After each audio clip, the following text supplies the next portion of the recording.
मित्रों, तमिलनाडु के सीएम हमेशा मोदी सरकार ने तमिलनाडु को अन्याय किया इसकी बात करती।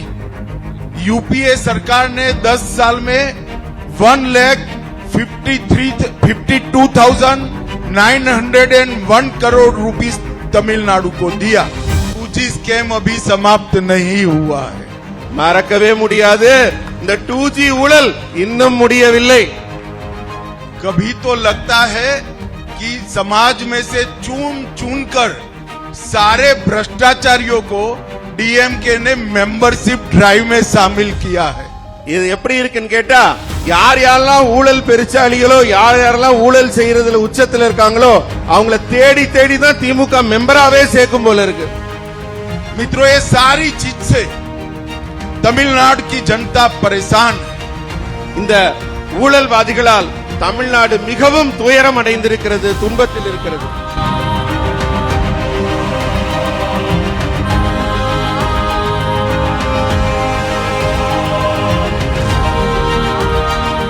मित्रों, तमिलनाडु के सीएम हमेशा मोदी सरकार ने तमिलनाडु को अन्याय किया इसकी बात करती। मैं आज सीएम साहब को कहने आया हूं, अगर आप सही बोलते हैं तो कल मेरी बात का जवाब तमिलनाडु की जनता के सामने देंगे। तमिलनाडु एक मिनट, आप गोलमोल बात मत करिए। मैं आज स्टेटिस्टिक के साथ हमारा अकाउंट लेकर आया हूं, इसका जवाब देना।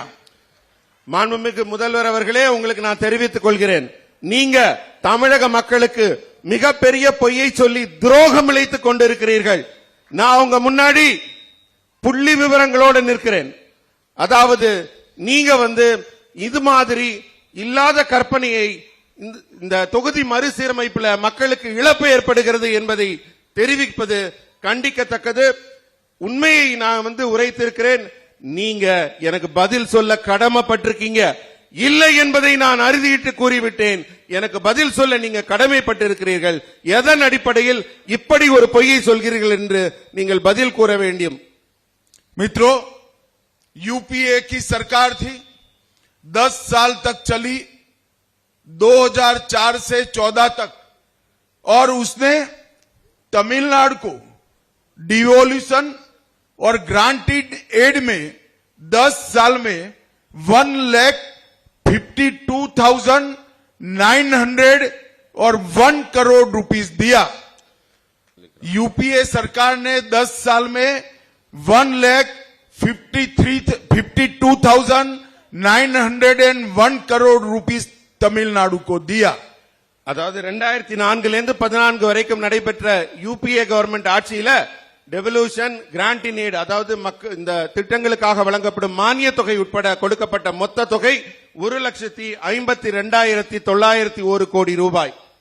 और मोदी सरकार ने 2014 से 24 10 साल में 1,52,000 की कंपैरिजन में 5,08,337,000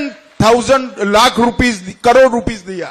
மோடி அவர்கள் ஆட்சி 2014 இருந்து 24 வரை நடைபெற்ற போது இதே போல திட்டங்களுக்கான தொகையும் மானிய தொகையும் சேர்த்து வழங்கப்பட்ட தொகை நீங்க 1,52,000 கம்பேர் பண்ணி பாத்தீங்கன்னா 5,01,337 கோடி ரூபாய், 5 மடங்கு கிட்டத்தட்ட அதிகமாக தரப்பட்டிருக்கிறது. 2G स्कैम अभी समाप्त नहीं हुआ है।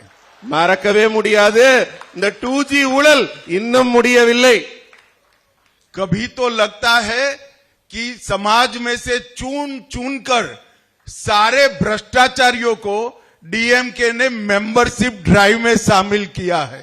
இது எப்படி இருக்குன்னு கேட்டா யார் யாரெல்லாம் ஊழல் பெருச்சாளிகளோ யார் யாரெல்லாம் ஊழல் செய்யறதுல உச்சத்துல இருக்காங்களோ அவங்கள தேடி தேடி தான் திமுக மெம்பராவே சேர்க்கும் போல இருக்கு.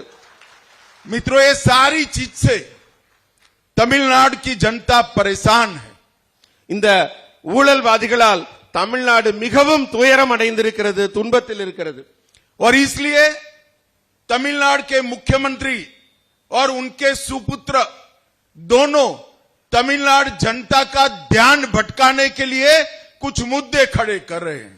இதனால தான் தன்னுடைய எங்கெங்க ஆட்சியில் இருக்க அவலங்கள் வெளிப்பட்டு விடக்கூடாது என்பதற்காக தமிழக முதல்வரும் அவருடைய புதல்வரும் ஏதாவது ஒரு விஷயத்தை இவங்களா எடுத்து புதுசா ஒரு பிரச்சனையை தமிழகத்துக்கு உருவாக்கி கொண்டே இருக்கிறார்கள். आज ही एक मीटिंग करने जा रहे हैं कि डिलिमिटेशन में हम साउथ को अन्याय नहीं होने देंगे. श्रीमान स्टालिन जी, मोदी सरकार ने लोकसभा में स्पष्ट किया है कि डिलिमिटेशन के बाद प्रोरेटा के हिसाब से दक्षिण के एक भी राज्य का एक भी सीट कम नहीं होगा. திரு ஸ்டாலின் அவர்களே, நீங்க புதுசா ஏதாவது கண்டுபிடிக்கிறீங்க. இன்றைக்கு ஒரு மீட்டிங் போட்டு நீங்க எல்லாம் பேச போறீங்களா? எல்லா கட்சியும் என்னன்னா தொகுதி மறுசீரமைப்பு உங்களுக்கு புதிய பிரச்சனையா உருவாக்குறீங்க. திரு ஸ்டாலின் அவர்களே, உங்களுக்கு சொல்லிக் கொள்கிறேன், நமது பாரத பிரதமர் மோடி அவர்கள் பாராளுமன்றத்தில் மிக தெளிவாக சொல்லிவிட்டார், எந்த தென்னிந்திய மாநிலங்களுக்கும் அவர்களுக்கு இருக்கிற பாராளுமன்ற சீட்ல ஒன்று கூட குறையாது, கூடுதலாகத்தான் ஆகும் என்று. புரோரேட்டா பேசிஸ்ல அவங்க மக்கள் தொகை அடிப்படை மட்டுமல்ல, மற்ற புரோரேட்டா அடிப்படையில அந்த சீட்டுகள் அதிகமாகும். நம்முடைய பிரதமர் அவர்கள் மிக தெளிவாக பாராளுமன்றத்திலே சொல்லி இருக்கின்றார்கள், விகிதாச்சார அடிப்படையில் இன்னைக்கு எவ்வளவு பாராளுமன்ற உறுப்பினர் இருக்கின்றார்களோ இந்தியா முழுவதும் விகிதாச்சார அடிப்படையில் அதே உயர்வு இருக்கும் பொழுது எந்த மாநிலத்திற்கும் ஒரு சீட்டு கூட குறையாது என்பதை நம்முடைய பிரதமர் அவர்கள் உறுதிப்படுத்தியிருக்கிறார்.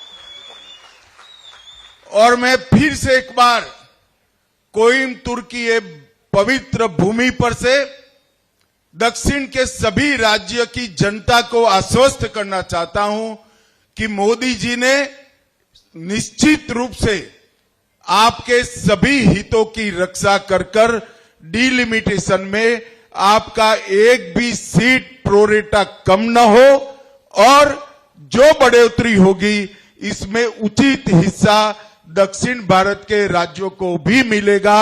इसमें कोई शंका रखने की जरूरत नहीं है.